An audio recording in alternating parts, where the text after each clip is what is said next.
This is the Pixel 7 Pro, and I wanted to do an unboxing today, but what are we unboxing? I mean, I know there's entire channels dedicated to just unboxing these things, but there's nothing in the box. Phone, cable.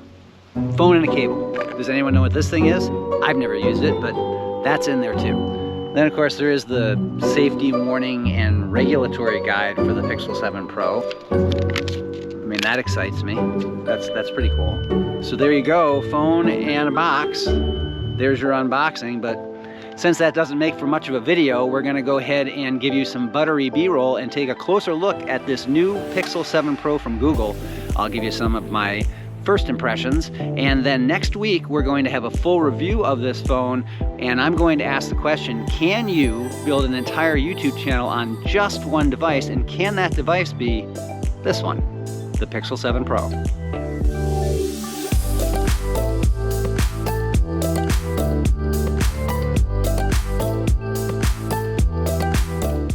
Google phones have always seemed like an afterthought, a means by which Google put on display the purest Android version with little regard for the package that it came in.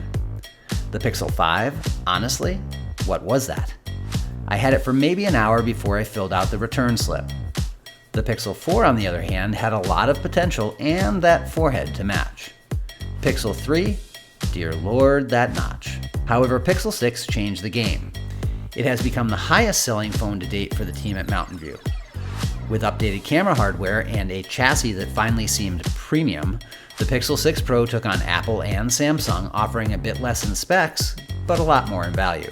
I can say the Pixel 6 Pro was the first time since Windows Phone that I held on to a single device for an entire year.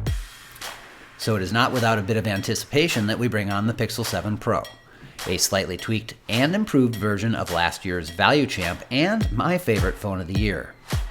This is just a quick first look at the Pixel 7 Pro in hazel, but we'll have a full road trip review coming next week, so stay tuned.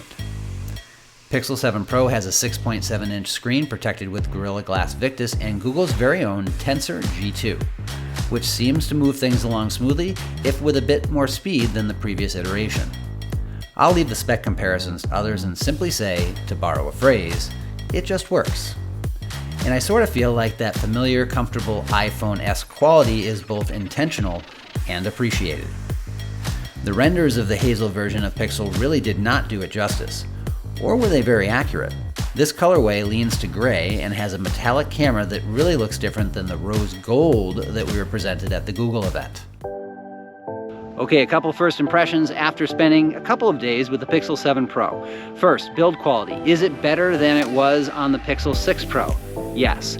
As far as software is concerned, is it more fluid? Is it faster? Is it smoother with the Tensor G2 chip? Yes, it is. If you already have a Pixel 6 Pro and you're thinking of upgrading to the Pixel 7 Pro, that might be a tougher decision. Yes, it does feel like it has better build quality. Yes, it is smoother. Yes, it is more fluid. Is it a big gap between the 6 and the 7? Not necessarily, no. This is a small tweak over the 6, so it really will depend on whether you're the type of person that changes phones very often or someone that likes to hold on to their phones. If you're someone that wants to hold on to your phone, I'd say if you got the Pixel 6, keep it. If you aren't using a Pixel at all, go for the Pixel 7. This phone is fantastic so far. We'll have a full review coming up next week. We'll take it out and put it through the paces and see, after we've spent a full week with the phone, if it is something that we can recommend here at this channel. I want to thank you for joining me today, and we'll see you on the road.